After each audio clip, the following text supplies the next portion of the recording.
Oleksandr Usyk plans to fight the Dubois vs. Parker winner and then face UFC champion Alex Pereira before retiring. Usyk mentioned, next, maybe a show fight with Alex Pereira. Maybe, why not? Alex wants to. Alex Pereira, maybe, why not? Now, I just heard you say that you think you've only got 2 fights left in your career, so I guess that rules out a return to cruiserweight. In an ideal world, who are those 2 fights for Oleksandr Usyk? First, it's who win next fight in 22 February.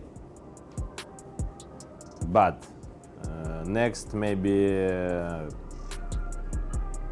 show fight with Alex Pereira.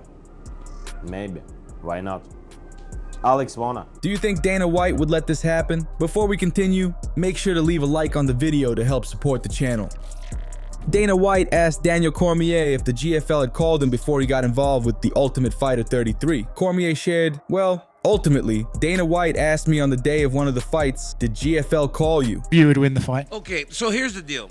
We aren't fighting. I told this to Dana yesterday. I go, I don't want to fight anybody. Because he was making fun of us. He goes, did the GFL call you guys? I was like, they didn't even call me because they know I don't want to fight.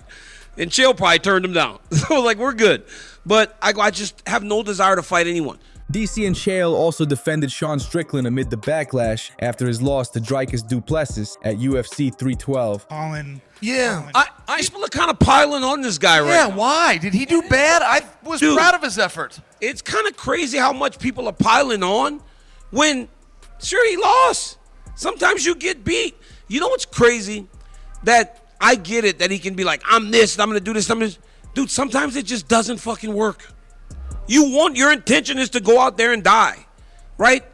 And some guy kicks your butt to the point that you're like, fuck, man, I might actually have to die fighting this dude. And you're like, I don't want to do that. Sometimes, right? Like, you have the right to pivot and turn. Sure. Having your nose broke it hurts really bad. Like breaking a finger and breaking your nose, 2 small things, but I will just tell you, like, the pain is really immense. And to watch Sean reset it and stay in that fight, the math was already against him when his nose broke. He was not going to win that fight.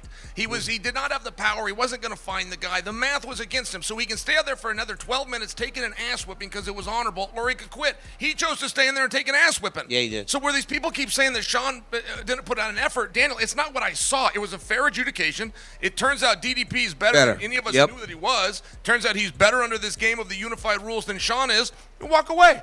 That's how it works. You shake hands, you walk away. I'll say this too, right? Because one time Luke Rockhold, he was on that podcast. He does the Jackson podcast, and he's saying shit about me. And that's my boy. I love that guy to death. Carlos Condit revealed that Jon Jones had an intense training session where he was reportedly knocked out by a Chechen fighter, Adlan Amagov. Were you a part of any camps with Rashad and Jon Jones and any of those guys during that time? Oh yeah. We trained together. I trained a little bit with Rashad, trained with John quite a bit. How was he in the gym? John's a great training partner. Really? You spar him? Oh yeah.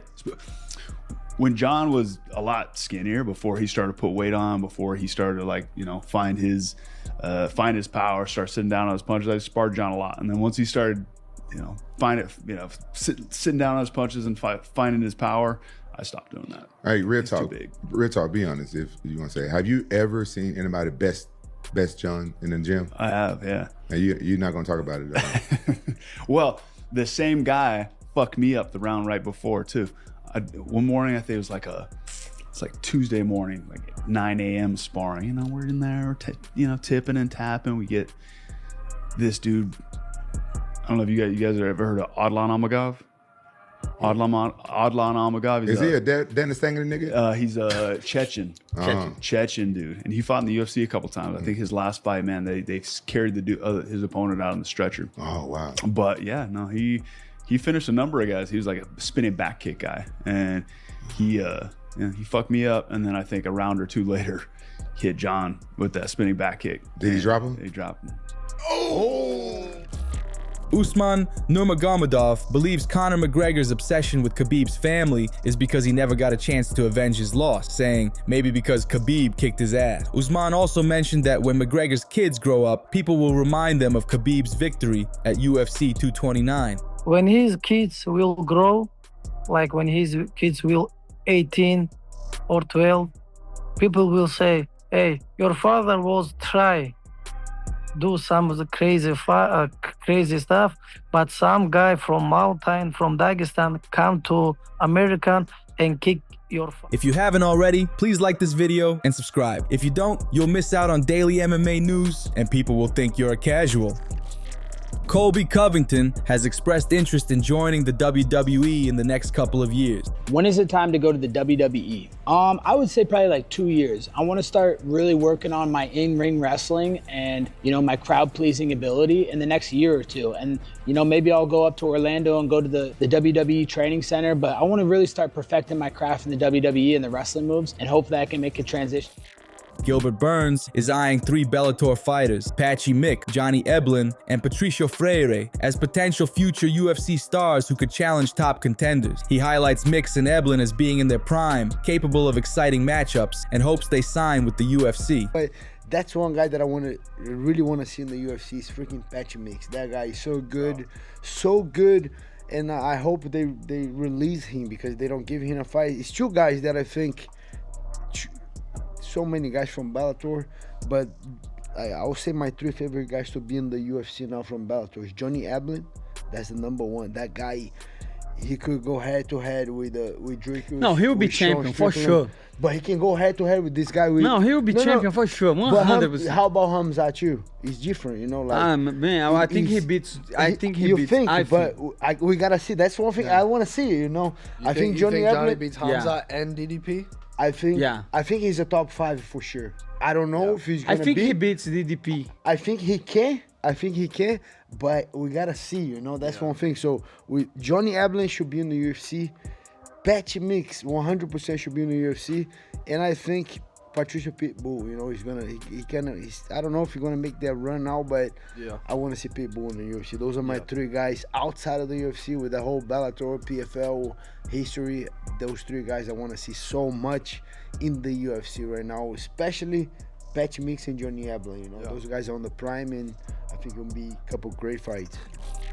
Paddy Pimblett has expressed interest in welcoming Ilia Topuria to the lightweight division, saying, "I'm so much bigger than him." Pimblett believes Topuria was fast-tracked to his title due to the featherweight division being cleared out and suggests he should defend his title more before moving up in weight. Okay, Ilia's a midget, you know what I mean? People don't understand how much bigger I am than Ilia. I'm so much bigger than him. People don't realise. I'd love to do a stare down with him, just so everyone could see how much bigger I actually am than him. Don't get me wrong, he's very good. You know what I mean? I'm not gonna, just because I don't like him, doesn't mean I'm gonna sit here and lie. He's a very good fighter, he is. But I also think he got fast-tracked to the belt because Volk had cleared the featherweight division out already. I think he got fast-tracked to the belt. He'd only beat Bryce Mitchell and Josh Emmett and got a title shot. He's talking about coming up to lightweight when he's only had 1 title defense. Like, I think you need to defend the belt at least 3 times if you want to fight for the belt in the division above. But if he wants to come to lightweight, I'm here waiting. You know what I mean? I'll be there to welcome him. I don't think anyone else in the division has got more of a claim to welcome him to the division than I have. You know what I mean? He tried to steal it on me. So I'd love to have a fair fight with him and kick him all over the...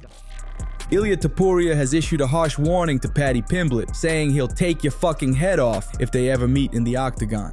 It's crazy how far you come. I remember even like you were like beefing with like Paddy the Baddie. You guys used to have back beef, and now it's crazy. I'm not trying to shit on him, but it's crazy how much of a gap there is now between stardom. His hype was like momentary. In the moment he has a lot of hype, this and that, but the quality of the fighter he is, man, come on, please. Don't even compare me to that boom, because we are on different levels and everyone can see that. He was on stardom trajectory as well. He was very disrespectful to me, to my country, to all my people, and he just behaved like a fucking idiot, you know? He started to talk about the war we had against Russia, and that he said something. Now I understand why the Russians put the bombs in Georgia. And many kids died in that war. Many people died in that war. When you start to joke about that kind of things, just make sure that we don't find each other anywhere, because I'm gonna take your fucking head off. He wants to build his hype laughing on people. And that's not the way I'm looking to build a hype. Bro, I'm never looking for a problem, but if the problem comes to me, I say no fucking problem. Yeah. Kamaru Usman has been training with Justin Gaethje ahead of Gaethje's UFC 313 fight against Dan Hooker. Here's some recently released footage of their session.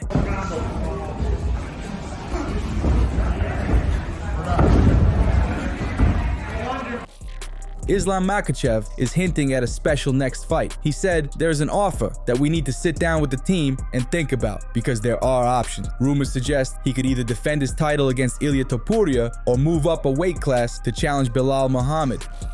That's all for today. Make sure you like, comment, and subscribe for more MMA content. And if you missed yesterday's news, click the video on the screen to get caught up.